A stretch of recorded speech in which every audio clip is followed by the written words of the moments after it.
Văn sớ dâng lên thượng là văn sớ dâng lên sành quan đệ nhất đi chép biên dành phê cho đệ tử Trường Sinh. Đệ tử Trường Sinh phê cho đệ tử Trường Sinh nghi đa tài đa độc thiên niên thọ trường phê cho phúc đắc đôi đường. Chúa Thổ Thiên Tào quan về Chúa Thổ Thiên Tào trước là số tử thay vào số sinh quan về đổi số thiên đình.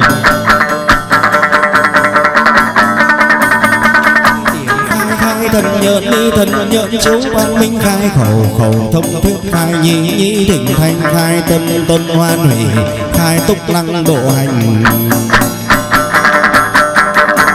Từ bi mẫn chúng sinh cố ngã kim kính lễ khai quang chú hình nhân.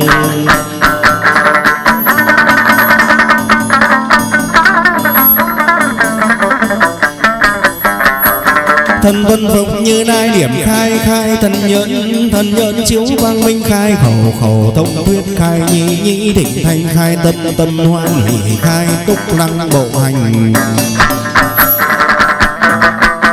Từ bi mẫn chúng sinh cố ngã kim kính lễ khai quang chiếu hình nhân.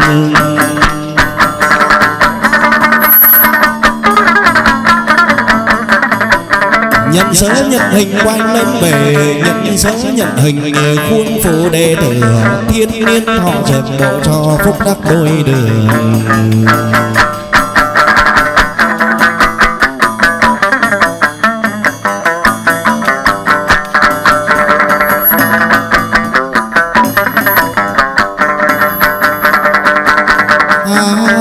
Tuân phục Như Lai thần tuân phục Như Lai điểm khai khai thần nhẫn ni thần nhẫn chiếu quang minh khai khẩu khẩu thông thuyết khai nhị nhị thịnh thanh khai tâm tâm hoan hỷ khai túc lăng độ hành. Phục Như Lai điểm khai khai thần nhẫn ni khai nhận nhẫn quang minh khai khẩu khẩu thông thuyết khai nhị nhị thịnh thanh khai tâm tâm hoan hỷ khai túc lăng độ hành.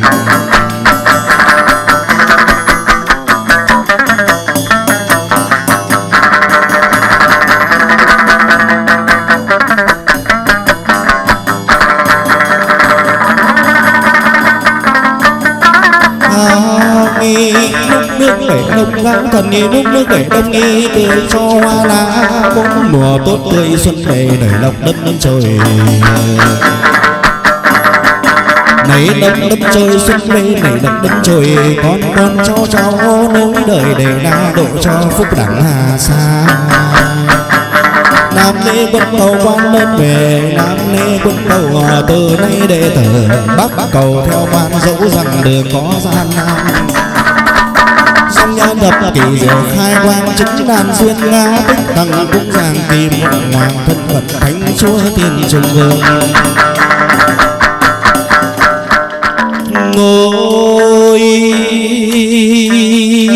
Ngôi nhất phẩm nghi cung vàng cung vàng điện ngọc nghi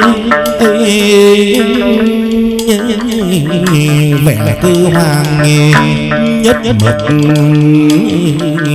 tiền cung lịch chiều rực rỡ nghi bán phong anh hùng bốn bể nghi soi cùng còn kém xa.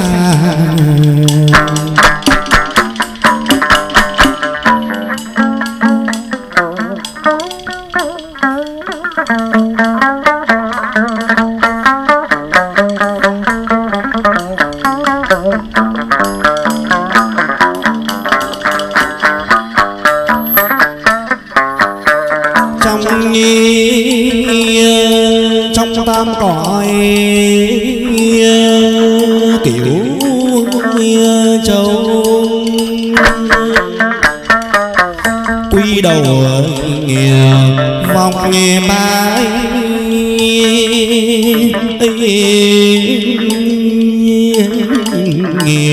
độ Việt Nam quốc thái dân an khâm nghiêu thừa sắc nghi chỉ vua ban số sinh số tử liệt hàng chua phê lượng thao văn võ toàn mô tài đình thần tam tứ phủ lão ai xanh bề ra hồi cùng giám sát quyền cái trên thượng ngàn đi quan đệ nhị ngài quả cai thống chi tam giới gần sai chức đại thần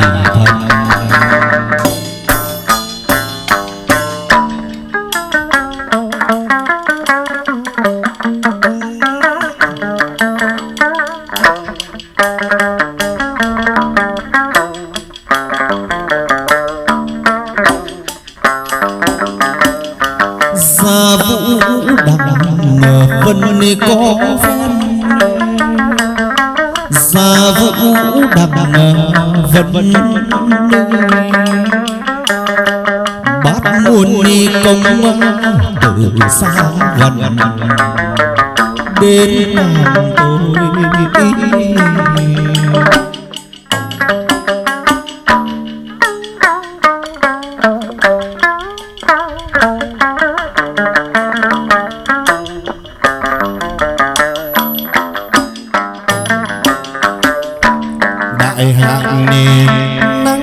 tôi trời làm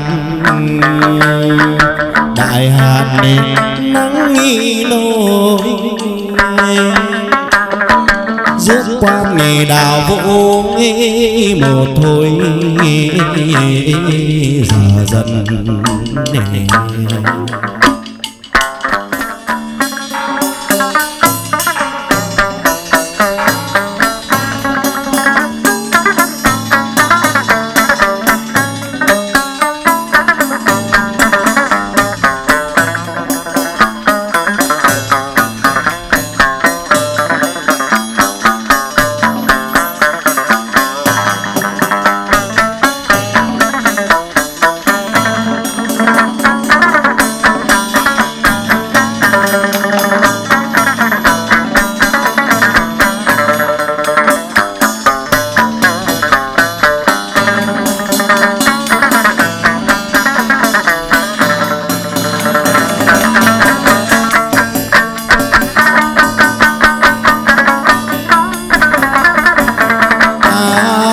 quang dòng nhân tập kỳ diệu hai quang chiếu từ trung nghi ngã tích thần cũng hàng kim phụng hoàng thân cận thánh chúa tiên trung vương sớ điệp dâng lên kim tân sớ điệp dâng lên quang về tố đối chúa phê dành phê cho đôi chúng trường sinh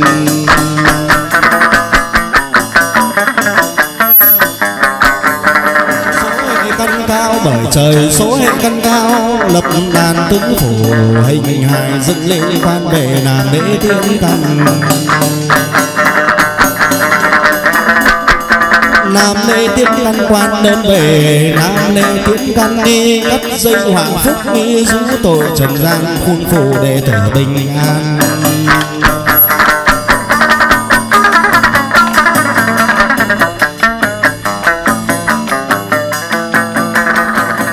cho đồng quang về đổi diện cho đồng so đồng tươi tốt đi cho đồng giàu sang khuôn phù đệ tử bình an dòng nhân tập kỳ diệu hai quang chứng đàn duyên ly ngã tích thằng cũng giang kỳ phượng hoàng thân cận thánh chúa tiên trung vương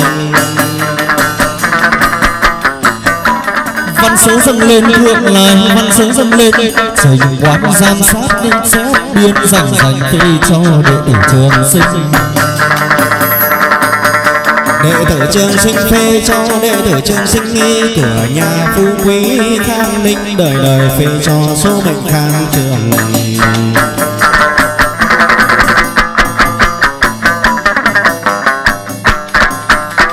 Chúa sổ thiên cao quan về chúa sổ thiên cao, suốt là số tử thay vào số sinh quan về đổi số thiên đình. Quân phục như lai điểm khai khai tận nhẫn đi tận nhẫn chú tăng minh khai khẩu khẩu thông thuyết khai nhị nhị thỉnh thanh khai tâm tâm hoan hỷ khai túc lăng độ hành. Từ bề mặt chúng sinh cố ngã kim kính lễ khai quang chiếu hình nhân. Tuân phục như lai để khai khai thần nhẫn chiếu quang minh khai khẩu khẩu thông thuyết khai nhị nhị thỉnh thanh khai tâm tâm hoan hỷ khai túc lăng độ hành.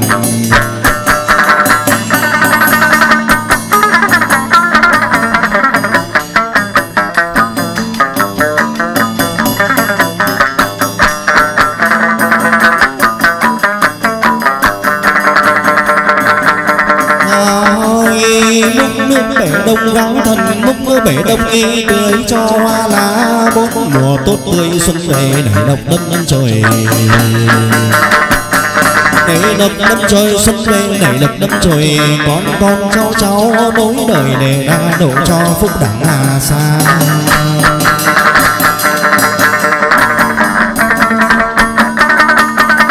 Nam lễ quân cầu quan đơn về, nam lễ quân cầu từ nay đệ tử bắc cầu theo quan, dẫu rằng đường có gian nan.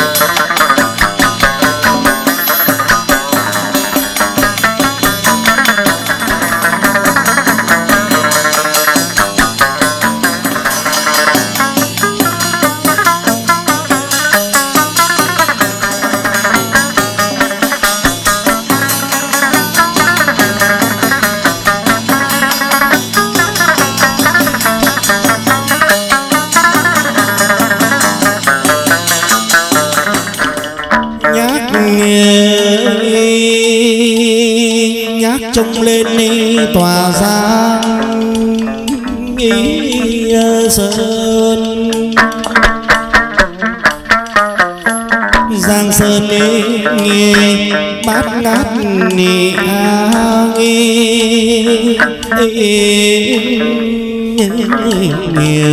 không đâu bằng phố cát phủ đồi ngang. Đa lô xô nước chảy tràn nỗ tràn, điều một thu có hoa bay như ve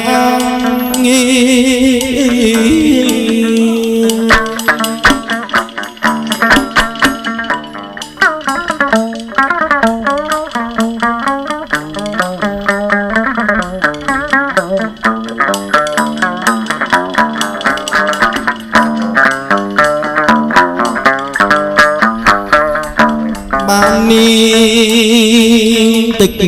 chiếu hạt nghỉ bay về nghề lẻ tẻ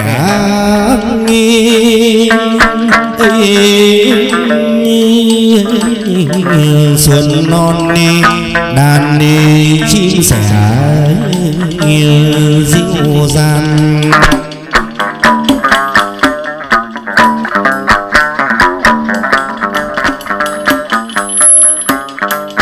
Ngân ngật lâm sơn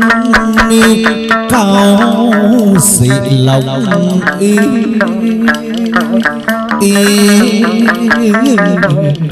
thanh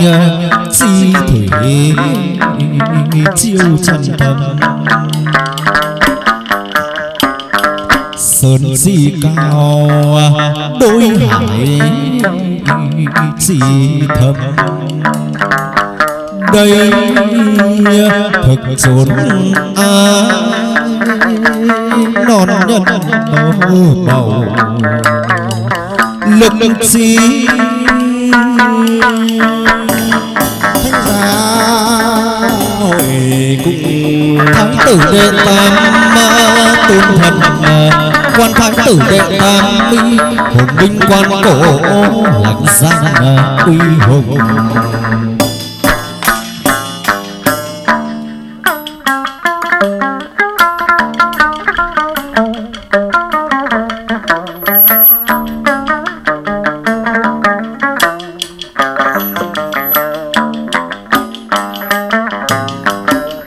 đức gồm vẹn ai thung dung hòa mặc bẩm mi sinh ngô thành tự chất mi song nhan thực mời thái tử đệ tam phi phương diệt nô bảo song nhan y khác thường người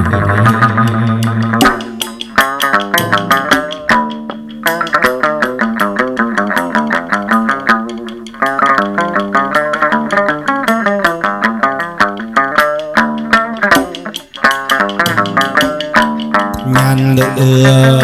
ngai vàng nhân khi nhàn nữ